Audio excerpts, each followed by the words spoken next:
Capacitors के अंदर जैसे कि हमें मालूम है कि अगर कोई दो प्लेट्स हों, उन दो प्लेट्स को, मेटल की दो प्लेट्स हैं, उन्हें हम लोग बैटरी के साथ इस तरीके से कनेक्ट कर देते हैं। ये बैटरी का नेगेटिव टर्मिनल, ये बैटरी का पॉजिटिव टर्मिनल। हमें मालूम है कि जिस प्लेट को बैटरी के पॉजिटिव टर्मिनल के साथ जोड़ते हैं, अगर ये बैटरी मैं कह दूं कि मेरे पास 6 वोल्ट की है, तो इस 6 वोल्ट की बैटरी के साथ जो है अब पॉजिटिव टर्मिनल जुड़ा है, हमने जोड़ दिया है इस प्लेट के साथ। तो अब क्या होगा कि यहाँ पर जो है पॉजिटिव चार्ज कलेक्ट होना शुरू हो जाएंगे, इस प्लेट के ऊपर जो है वो वोल्टेज आना शुरू हो जाएगा। और जब वोल्टेज किसी प्लेट के ऊपर आ जाता है, तो वो वोल्टेज उस प्लेट के अंदर ये काम करता है कि उस प्लेट के ऊपर जो है वो चार्ज स्टोर करता है। यहाँ पर जैसे कि प्लस प्लस प्लस चार्ज जो है वो जमा हो जाते हैं। ये वाला पार्ट नेगेटिव, ये वाली प्लेट जो है नेगेटिव टर्मिनल से जुड़ी होती है। और दूसरी बात ये कि इलेक्ट्रोस्टैटिक इंडक्शन की वजह से यहाँ पर नेगेटिव चार्जेस आना शुरू हो जाते हैं। तो यहाँ पर भी नेगेटिव चार्जेस इसी वोल्टेज की वजह से आए हैं, चूँकि ये वोल्टेज इस प्लेट को दिया गया और इस वोल्टेज ने ये काम किया कि इस प्लेट के अंदर चार्जेस को स्टोर करना शुरू कर दिया। वो वर्क की फॉर्म में उसने जो है वो चार्ज को स्टोर कर लिया। तो अब इन दोनों प्लेट्स के ऊपर चार्ज आ गए। जब हम बैटरी से जो वोल्टेज है किसी भी मेटल की प्लेट पे दें, तो उसके अंदर जो है वो चार्ज स्टोर होना शुरू हो जाता है। और ये जो चार्ज है, ये जितना आप वोल्टेज देंगे उसके डायरेक्टली प्रोपोर्शन होता है। और दूसरी बात आपको ये भी पता है कि क्यू का जो रिलेशनशिप है, जब हम डायरेक्टली हटाते हैं तो Q is equals to C V आ जाता है। और C जो है ये हमारी कैपेसिटेंस है किसी भी कैपेसिटर की, यानी कि किसी भी कैपेसिटर के अंदर कितनी ताकत है, कितनी पावर है कि वो कितना चार्ज स्टोर कर सकता है, कितनी एनर्जी अपने अंदर जो है वो स्टोर रख सकता है, उसे उस कैपेसिटर की कैपेसिटेंस बोला जाता है। ये हमारे पास एक कैपेसिटर है। अब पहली बात है कि हम इसे बगैर डाइलेक्ट्रिक के देखते हैं कि बगैर डाइलेक्ट्रिक के इसके ऊपर जो कैपेसिटेंस है वो हमें मालूम है कि C is equals to Q over V आ जाती है। और दूसरी बात, जैसे कि आपने गॉसेस लॉ के एप्लीकेशन में पढ़ा था कि अगर हमारे पास दो चार्ज प्लेट हों और उन्हें हम लोग बैटरी के साथ कनेक्ट कर दें, तो बैटरी के साथ कनेक्ट करने से यहाँ पर इलेक्ट्रिक फील्ड लाइंस इस तरीके से एक्ट करना शुरू कर देती हैं। और इन दोनों प्लेट्स के दरमियान चूंकि अभी चार्ज भी है और यहाँ पर इलेक्ट्रिक इंटेंसिटी भी आ जाती है, वोल्टेज भी है, तो वोल्टेज का जो रिलेशनशिप है V is equals to E D, जो कि हमने पोटेंशियल ग्रेडियंट मालूम करते हुए भी ये रिलेशनशिप इस्तेमाल किया है, उसे हम लोग कैपेसिटर्स में यहाँ पर भी इस्तेमाल कर लेते हैं, वो यहाँ पर भी एप्लीकेबल है। चूँकि गॉसेस लॉ की वो जो एप्लीकेशन है वो भी दो चार्ज प्लेट के साथ थी, और कैपेसिटर के अंदर भी दो चार्ज प्लेट जो है वो इस्तेमाल की जाती हैं। जब तक कैपेसिटर के अंदर दो चार्ज प्लेट ना हो, कैपेसिटर कैपेसिटर नहीं कहलाता। कैपेसिटर होता ही तब है जब कोई दो चार्ज प्लेट हो और उनकी कंस्ट्रक्शन से हम लोग जो है कैपेसिटर को बनाते हैं। यानी बेसिकली कैपेसिटर एक प्लेट से भी नहीं बनता, उसके लिए दो प्लेट्स का होना ज़रूरी है। तो गॉसेस लॉ की इस एप्लीकेशन में, जिसमें हम लोगों ने V is equals to E D का रिलेशनशिप पढ़ा है, वहाँ पर भी तो हमारे पास दो चार्ज प्लेट ही होती है जिनके दरमियान एक चार्ज Q जो है, पॉइंट चार्ज जो है वो मूव कर रहा होता है। तो अब इस सिचुएशन में अगर मैं Q की जगह ये वाला रिलेशनशिप लगा लूँ, V की जगह, बल्कि Q डिवाइड बाई V की जगह यहाँ पर ई डी आ जाता है। और दूसरी बात ये कि अगर गॉसेस लॉ के बारे में देखा जाए, तो गॉसेस लॉ में ये भी तो बताता है कि जो हमारे पास इलेक्ट्रिक फील्ड इंटेंसिटी है between two opposite charge plate, वो sigma divided by epsilon naught होती है। अब क्यों ना मैं इस E की वैल्यू यहाँ पर पुट कर लूँ, क्योंकि कैपेसिटर में भी हमारे पास दो ऑपोजिट चार्ज प्लेट है, तो यहाँ पर C is equals to Q, और E की जगह अगर मैं sigma divided by epsilon naught लगाऊं तो D साथ में आ जाएगा, तो हमारे पास C के लिए ये रिलेशनशिप निकल आएगा। अब अगर मज़ीद आगे देखा जाए, तो हमें मालूम है कि ये जो सिग्मा है ये हमारी सरफेस चार्ज डेंसिटी होती है। क्योंकि इस पूरी दो सरफेसेस पे भी तो चार्ज है ना, तो हम बजाय एक चार्ज की बात करने के हम सरफेस चार्ज डेंसिटी की बात कर लेते हैं, जो कि capital charge Q divided by unit area, जो उनका एरिया होता है उस सारे एरिया के बराबर होता है। यानी कि Q divided by unit area, उसका जो एरिया है उसके जो है डिवीजन के बराबर होता है। तो यहाँ पर अगर मैं सिग्मा की वैल्यू पुट कर दूँ, सिग्मा की भी वैल्यू लगा देते हैं। जैसे कि आपको मालूम है कि फिजिक्स में डिफरेंट चीज़ों की वैल्यूज़ लगाने से आपके पास नए से नए एक्सप्रेशन आता जाता है, और ये वैल्यूज़ हम इसलिए लगाते हैं ताकि हम आखिर पे एंड पे एक छोटे से एक्सप्रेशन तक पहुँच जाएँ। अब अगर हम ये वाली वैल्यू इसमें लगाते हैं, तो ये वाली वैल्यू लगाने से हमारे पास इस तरह से होगा, बल्कि यहाँ पर कर ही लेते हैं, इस तरीके से हम बता देते हैं कि ये वाला हमारा ये आ गया था, ये जो है हमारे पास कि हमारे पास sigma divided by epsilon naught था। फिर हमारे पास जो है सरफेस चार्ज डेंसिटी वो क्यू डिवाइडेड बाय ए है। अगर मैं इसकी वैल्यू लगाऊं तो मेरे पास जो कैपेसिटर है उसके कैपेसिटेंस की वैल्यू है वो क्यू डिवाइडेड बाय, यहाँ पर भी Q over A divided by epsilon naught into D आ जाएगा। अब ये जो हमारा एप्सिलॉन नॉट है ये एप्सिलॉन नॉट ऊपर शिफ्ट हो जाएगा हमारे पास, और यहाँ पर हमारे पास जो है, क्योंकि हमारा पिछला एक्सप्रेशन ये है कि C इज इक्वल्स टू हमारे पास इस तरीके से Q डिवाइडेड बाय हमारे पास Q ओवर A, उसके बाद एप्सिलॉन नॉट इंटू हमारे पास D था। तो ये एप्सिलॉन नॉट हमारा ऊपर शिफ्ट हो गया और उसके बाद जो है A भी हमारा इस तरीके से हमारा ऊपर आ जाएगा। ये दोनों चीज़ें आपस में कट जाएंगी। एप्सिलॉन नॉट ऊपर आ गया, A भी ऊपर शिफ्ट हो जाएगा और नीचे हमारे पास D रह जाएगा। तो ये हमारे पास कैपेसिटेंस की जो वैल्यू है कैपेसिटर के अंदर, जब हम लोग डाइलेक्ट्रिक नहीं इंट्रोड्यूस कराते, वैक्यूम की फॉर्म में कैपेसिटेंस मालूम करते हैं, तो हमारे पास जो रिलेशनशिप निकलती है वो ये निकलती है epsilon naught A divided by D। तो देखा जाए तो अब ये चीज़ें पुट करने से हमारे पास फॉर्मूला कितना ईजी बन गया है कि अब सिर्फ हमें एप्सिलॉन नॉट तो चूँकि कॉन्स्टेंट है, अब अगर हमें सिर्फ जो हमारा एरिया है उसका पता हो, प्लेट्स के दरमियान जो एरिया है प्लेट्स के एरिया का पता हो, उनके दरमियान जो डिस्टेंस है उसका पता हो, तो हम इजीली कैपेसिटेंस बता सकते हैं। ये कोई भी मुश्किल नहीं है, क्योंकि जितनी कैपेसिटेंस ज़्यादा होगी उतना ही आपका एरिया ज़्यादा होगा, और जितना डिस्टेंस आपकी प्लेट्स के दरमियान कम होगा उतनी ही आपकी जो है कैपेसिटेंस ज़्यादा होगी। तो इस रिलेशनशिप से आप आसानी से बता सकते हैं कि आपको जो कैपेसिटर है वो किस तरीके से कंस्ट्रक्ट करना है कि उसकी कैपेसिटेंस जो है वो कैपेसिटेंस पावर, उसकी कैपेसिटेंस जो है वो काफ़ी ज़्यादा इंक्रीज कर जाए। अगर आप कोई कैपेसिटर बनाते हैं और उसका जो एरिया अगर आप इंक्रीज कर देंगे तो जाहिर सी बात है उस कैपेसिटर के अंदर कैपेसिटेंस इंक्रीज हो जाएगी। अगर उन दोनों प्लेट्स जिनका एरिया आपने बहुत बड़ा रखा है, लिमिट के हिसाब से जितनी आपको कंस्ट्रक्ट करने की ज़रूरत है अपना कैपेसिटर, उनके दरमियान अगर प्लेट्स के दरमियान आप फासला थोड़ा कम कर देंगे तो उस सिचुएशन में भी आपकी कैपेसिटेंस जो है उस कैपेसिटर की इंक्रीज कर जाएगी, क्योंकि ये इसके साथ इन्वर्सली और जो एरिया है उसके साथ डायरेक्टली रिलेटेड है। अगर अब मैं ये कहूँ कि ये हमारा कैपेसिटर था जो हम लोगों ने ऑलरेडी यूज़ किया है, ये हमारी वोल्टेज वाली बैटरी है, और इस तरीके से मैं कह देती हूँ कि पहले हम लोगों ने वैक्यूम के साथ किया था, अब हम लोग इसके अंदर कोई एक डाइलेक्ट्रिक लगा देते हैं। डाइलेक्ट्रिक कुछ भी हो सकता है, इंसुलेटर्स को भी हम लोग एज अ डाइलेक्ट्रिक इस्तेमाल कर सकते हैं।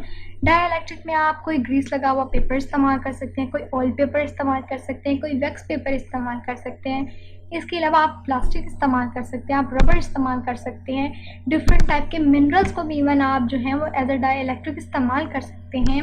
और इसके अलावा जो है आप एयर को भी इवन हम लोग जो है डाइलेक्ट्रिक के तौर पर डिफरेंट कैपेसिटर्स के अंदर इस्तेमाल करते हैं। जैसे कि आप लोगों ने उस कैपेसिटर के बारे में, जब मैंने कैपेसिटर की टाइप पढ़ाई थी, तो हम लोगों ने वेरिएबल कैपेसिटर के बारे में बात की थी। वेरिएबल कैपेसिटर के अंदर हम लोगों ने एयर को एज अ डाइलेक्ट्रिक इंट्रोड्यूस कराते हैं, तो एयर को भी हम लोग एज अ डाइलेक्ट्रिक इस्तेमाल करते हैं। लेट्स से मैं यहाँ कहती हूँ कि मैंने एक कोई ना वैक्स पेपर या कोई एक शीट जो है उसे डाइलेक्ट्रिक यहाँ पर रख लिया। अब जब मैं किसी डाइलेक्ट्रिक को यहाँ पर इंट्रोड्यूस कराती हूँ तो मेरी कैपेसिटर जो है जो कैपेसिटेंस है इस कैपेसिटर की वो चेंज हो जाती है।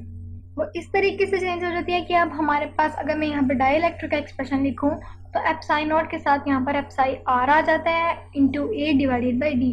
तो ये हमारे पास डाइलेक्ट्रिक के तौर पर इसकी वैल्यू आ जाती है कि डाइलेक्ट्रिक लगाएं तो हमारे पास जो है वो एप्सिलॉन आर आ जाता है। और जब डाइलेक्ट्रिक लगाया जाता है, डाइलेक्ट्रिक डाला जाता है कैपेसिटर के अंदर, तो उसकी जो कैपेसिटेंस है वो एप्सिलॉन आर इंटू सी जो वैक्यूम के साथ हम लोगों ने मालूम किया उसके प्रोडक्ट के इक्वल आ जाती है। तो इस तरह से हमारी जो कैपेसिटर है, कैपेसिटेंस है डिफरेंट कैपेसिटर्स की, वो चेंज हो जाती है, बल्कि बढ़ जाती है अगर हम उसके अंदर डाइलेक्ट्रिक को इंट्रोड्यूस कराते हैं। तो अब ये जो डाइलेक्ट्रिक हम इस्तेमाल करें, जिसकी बात हम बार बार करते हैं कि डाइलेक्ट्रिक कैपेसिटर की कैपेसिटेंस को इंक्रीज कर देता है। अब हम ये देखते हैं कि किस तरीके से इंक्रीज करता है। डाइलेक्ट्रिक की भी आपके पास दो टाइप होती हैं। ये आपके पास डाइलेक्ट्रिक है, ये आपके पास डाइलेक्ट्रिक है। इसकी आपके पास दो टाइप होती हैं। एक आपके पास पोलर डाइलेक्ट्रिक होता है और एक नॉन पोलर डाइलेक्ट्रिक है। ये आपके पास पोलर डाइलेक्ट्रिक है इलेक्ट्रिक, और ये आपके पास ये जो है ये नॉन पोलर डाइलेक्ट्रिक है, नॉन पोलर डाइलेक्ट्रिक। ये डाइलेक्ट्रिक की दो टाइप्स हो गई। नॉन पोलर डाइलेक्ट्रिक एक ऐसा डाइलेक्ट्रिक होता है जिसके अंदर सारे कॉम्बिनेशन ऑफ एटम, जो भी एटम या मॉलिक्यूल की जो कॉम्बिनेशन है, वो जो भी मॉलिक्यूल इसके अंदर होंगे इस पूरे डाइलेक्ट्रिक के अंदर वो सिमिलर होंगे। जैसे कि यहाँ तो वो नाइट्रोजन नाइट्रोजन नाइट्रोजन होंगे, या फिर अगर एक ऐसा डाइलेक्ट्रिक होगा कि इसमें क्लोरीन क्लोरीन क्लोरीन होगा, यानी कि इसमें पोलराइजेशन नहीं हो सकती। सिमिलर एटम्स हैं, सिमिलर मॉलिक्यूल्स के एटम्स हैं, कोई भी दूसरा मॉलिक्यूल का एटम उसके अंदर नहीं आता। इसे हम लोग जो है वो नॉन पोलर डाइलेक्ट्रिक कहते हैं। जबकि पोलर डाइलेक्ट्रिक ऐसा डाइलेक्ट्रिक होता है जिसमें जो मॉलिक्यूल है वो कम्बिनेशन होता है डिफरेंट एटम्स का। जैसे कि NaCl हो सकता है, इसके अलावा कोई और कम्बिनेशन हो सकता है, आपके पास जो है कैल्शियम क्लोराइड हो सकता है, जिसमें यानी कि डिफरेंट पोलैरिटी होती है। जो आप पोलर है, पोलर डाइलेक्ट्रिक जब आप इस्तेमाल करते हैं तो उसमें दो पोल्स आ सकते हैं, एक नेगेटिव एक पॉजिटिव, एक नेगेटिव एक पॉजिटिव। इस पोलर डाइलेक्ट्रिक को हम लोग एज अ डाइलेक्ट्रिक इस्तेमाल करते हैं मोस्टली जो है इन कैपेसिटर्स, क्योंकि ये पोलराइजेशन में इस्तेमाल होते हैं। ये इस्तेमाल किस तरीके से होते हैं अब इसके बारे में देखते हैं कि हम लोग कह तो रहे हैं कि हम लोग डाइलेक्ट्रिक इस्तेमाल कर रहे हैं, लेकिन डाइलेक्ट्रिक इस्तेमाल कर क्यों रहे हैं और किस तरीके से कर रहे हैं, अब हम इसके बारे में देखते हैं। जैसे कि हमें मालूम है कि ये हमारे पास एक प्लेट है और ये हमारे पास सेकंड प्लेट है। इस प्लेट को हम लोगों ने इस तरीके से यहाँ पर बैटरी के पॉजिटिव और ये बैटरी के नेगेटिव टर्मिनल के साथ कनेक्ट कर दिया। तो यहाँ पर हमारे पास जो है वो पॉजिटिव चार्जेस जो है एक्यूमुलेट होना शुरू हो जाएंगे इस प्लेट के ऊपर, यहाँ पर नेगेटिव चार्जेस जमा होना शुरू हो जाएंगे। और दूसरी बात ये कि यहाँ पर हमारे पास इलेक्ट्रिक फील्ड लाइन भी आ जाएंगी जो कि पॉजिटिव से टुवर्ड्स नेगेटिव जाती हैं। इस तरीके से अगर मैं कहूँ, इस तरीके से पॉजिटिव से हमारी जो है इलेक्ट्रिक फील्ड लाइंस नेगेटिव की तरफ इस तरह से होती हैं, जो कि ई को इलेक्ट्रिक इंटेंसिटी को रिप्रेजेंट करने के लिए लगाई जाती हैं।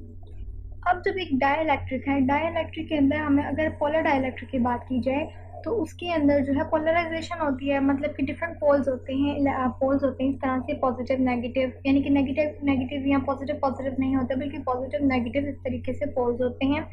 अगर इन्हें कोई भी इलेक्ट्रिक फील्ड ना प्रोवाइड की जाए, इलेक्ट्रिक फील्ड के बगैर ही रहने दिया जाए, तो ये रैंडमली अरेंज्ड होते हैं, रैंडम होते हैं। लेकिन जैसे ही मैं इसे उठाकर इस फील्ड के अंदर रख दूँ, इस तरीके से यहाँ पर मैंने इसे रख दिया, इस तरीके से यहाँ पर मैंने इसे रख दिया, और इस डायग्राम को थोड़ा सा ठीक करके बना लेते हैं। इस तरीके से मैंने इसके अंदर रखा, तो ये हमारे पोल्स जो हैं जो इस तरह रैंडम शेप में थे इस तरह से अरेंज हो जाएंगे कि नेगेटिव जो पोल है वो पॉजिटिव प्लेट की साइड पे और जो पॉजिटिव पोल है वो नेगेटिव प्लेट की साइड पे हो जाएगा। इस तरीके से हमारे पास जो पोल्स हैं वो अरेंज्ड होना शुरू हो जाएंगे। इस तरीके से जब ये पोल अरेंज्ड होंगे तो यहाँ पर नेगेटिव चार्जेस आना शुरू हो जाएंगे और इंडक्शन की वजह से यहाँ पर पॉजिटिव चार्जेस आना शुरू हो जाएंगे। तो एक चार्ज तो क्यू पहले ही इन प्लेट्स पे थे, अब एक न्यू चार्जेस भी आ गए जिन्हें आप Q1 कह लीजिए, जो अब मज़ीद प्लेट्स पे आ गए हैं। तो जब आप डाइलेक्ट्रिक को डालते हैं किसी इलेक्ट्रिक फील्ड के अंदर और आप वो पोलर डाइलेक्ट्रिक को डालते हैं तो उनके जो पोल्स हैं जो है वो इलेक्ट्रिक पोल्स होते हैं, वो जो है रीअरेंज हो जाते हैं, पहले रैंडम में होते हैं फिर अरेंज हो जाते हैं, और इस फिनोमिना को हम लोग कहते हैं कि ये इलेक्ट्रिक पोलराइजेशन है। इलेक्ट्रिक पोलराइजेशन, चूँकि ये इलेक्ट्रिक पोल्स हैं और इलेक्ट्रिक फील्ड के अंदर रखने से ये अरेंज्ड हुए हैं, तो इन्हें हम लोग इलेक्ट्रिक पोलराइजेशन कहते हैं। और इलेक्ट्रिक पोलराइजेशन का फिनोमेना जब होता है तो कैपेसिटर के अंदर चार्जेस जो है वो पहले से भी ज़्यादा जमा हो जाते हैं, चार्जेस ज़्यादा जमा हो जाते हैं, और ये हमेशा चार्जेस जो पहले प्लेट पे मौजूद थे जो कि कैपिटल क्यू है, ये हमेशा बाद वाले चार्जेस से ग्रेटर ही होती हैं।